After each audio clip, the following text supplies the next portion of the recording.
Hello everyone and welcome back to the SteemTrail Gaming News. Today is the 15th May of 2018. My name is Kralizec and I will be your host for the evening. Today we got three topics for you guys. First, we're going to talk about the fact that gambling on esports is apparently coming to the United States. Secondly, we're going to talk about a new design for the Xbox controller that may potentially be coming. And last of all, we're going to talk about the fact that Boskie Productions, which is a studio behind Lawbreakers, is shutting down. But let's begin with the big news of today, the fact that gambling may be coming to esports, well, and sports in general in the United States. So the United States Supreme Court, which is the highest judicial force in the United States, has struck down a 1992 federal law against sports gambling. The law has been struck down by a majority of 6-3 votes and brings to an end a 6-year legal battle over the Professional and Amateur Sports Protection of 1992. This was initially picked on by sports news, usually commentators and just general people for traditional sports. But you need to remember the same law inhibited gambling for esports as well. And for once, we're not talking about loot boxes. What we're talking about is betting on which team will lose, win, which player will be the better one, what exactly the score will be.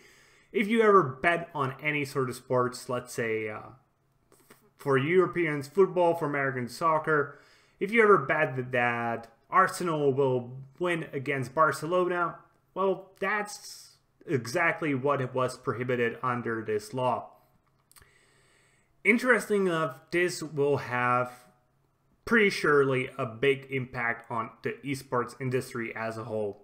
Because right now it was prohibited to offer these kinds of services. It was not totally legal. Some states were a little bit okay with it. And esports gambling is already a huge deal wherever it is legal, and now individual states in the United States have an option to make it legal. Just to give you an example of how big the esports gambling industry is, $5 billion were wagered on esports just last year. This is by Bryce Bloom from @esportslaw on Twitter. So you can see these numbers are just freaking giant. Obviously, this also brings its own slew of potential problems. Let's say match fixing. That's probably what most people will be concerned about. What I personally am concerned about is the fact that minors could get involved into this. Because when it comes to traditional sports, it's usually like you have a guy, a bookie, to whom you call, and he knows you, he knows that you're of age, and he wouldn't allow a child to bet most of the time.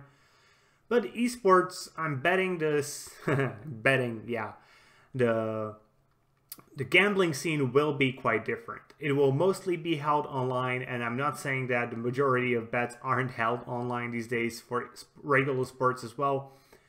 But making sure that somebody is of age in terms of gambling is something we have actually talked about when it came to loot boxes and whether they are gambling or not. And I think most people realize that making sure that somebody is not a minor, especially in an online environment, is not something that is easily achievable. Especially in the United States, where for some goddamn reason, which I just can't figure out why, people just don't have mandatory IDs. It's just, why? It's not that expensive. It costs, if it was like an order from the state to print 300 million IDs, it would cost them like $50 each. That's nothing in the federal budget. Why isn't it just a standard thing? I don't understand it.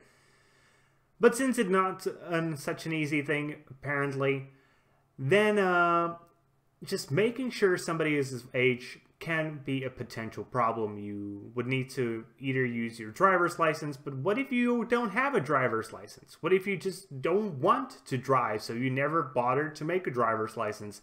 Then you need some other form of ID to clarify that you are of age.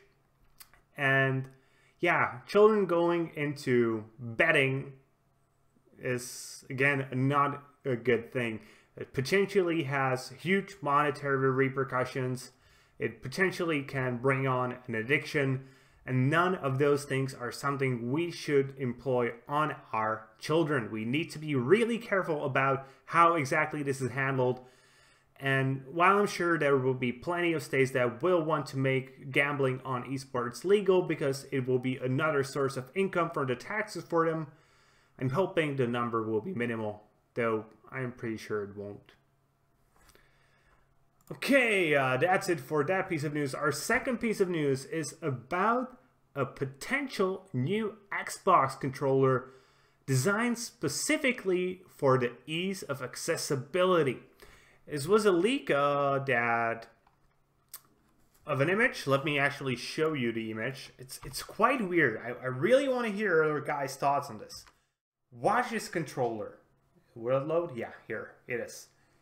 This may be the next Xbox controller. So you can see there are two fucking huge buttons on the right side. One labeled A, one labeled B. There's a D-pad and a few buttons, you know, to turn it on, to access the menu. And if you look very closely on the left side, there is, I'm guessing, a USB-C port and a head jack. And I just don't know what to think of this. This is so strange. Let me actually put me on camera so you can see how confused I am by this. Who would actually use this? I understand that there are people who may have problems. Let's say one of their hands is partially paralyzed, so they can't use it really properly. But you still need at least one hand to use with the D-pad, and then yeah, you can just push the two buttons. But I just don't see the point of this. I really hope this is just some kind of fake that somebody created. But man, I just don't see a point of this. Apparently, this is supposed to come out in E3. I will be baffled if it actually comes out.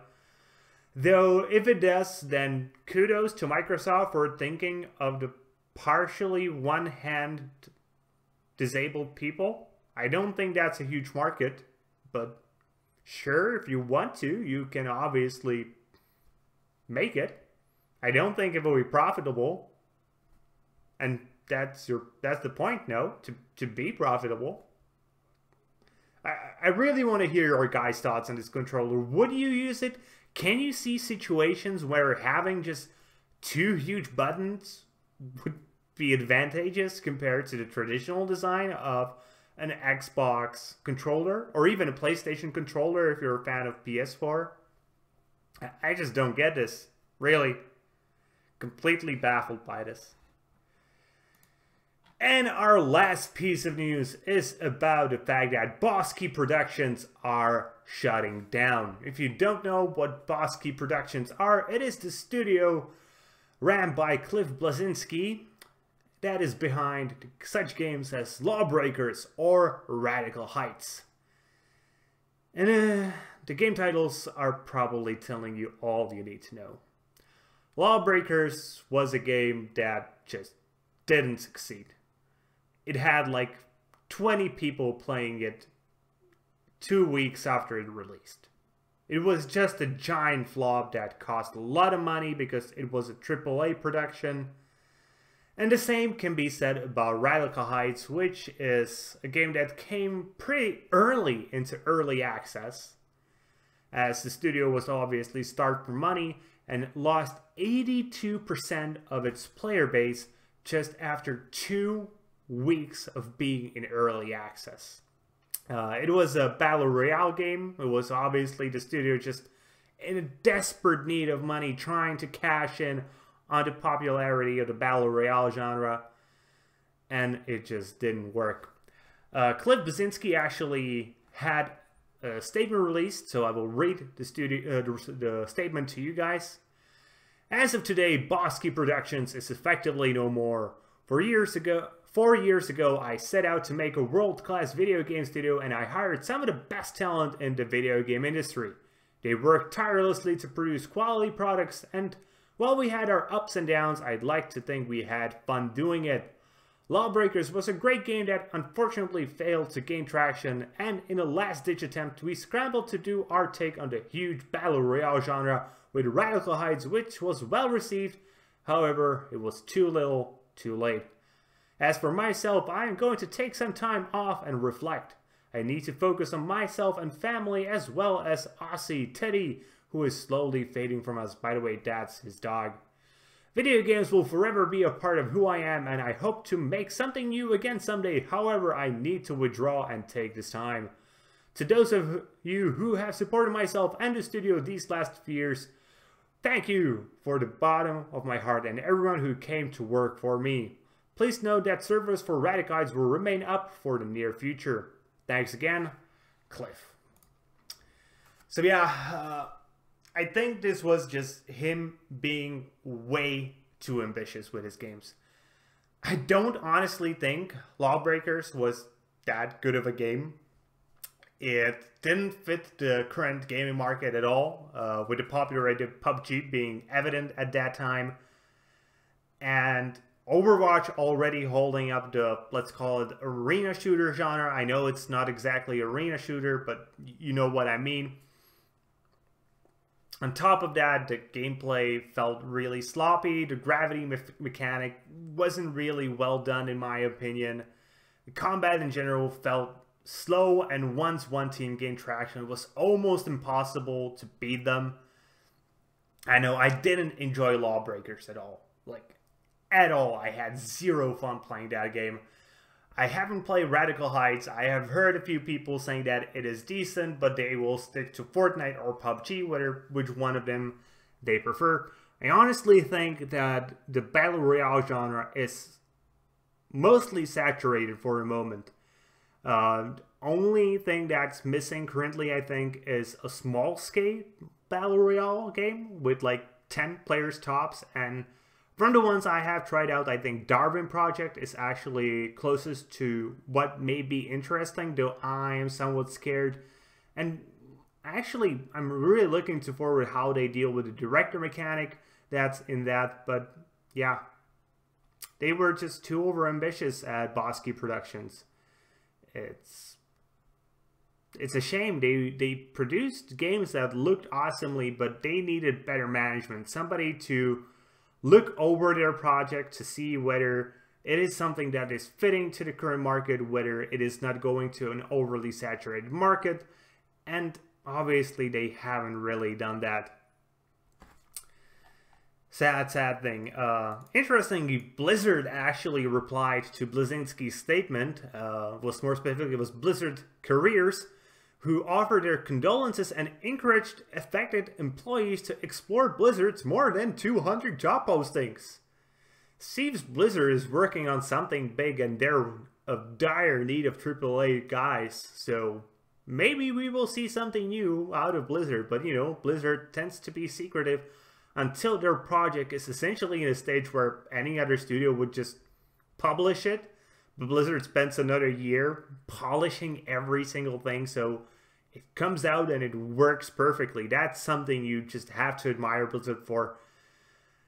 Apart from this, yeah, I wish that Cliff Bleszinski does spend a bit of time reflecting. He's obviously a good game designer, but he does need management above him.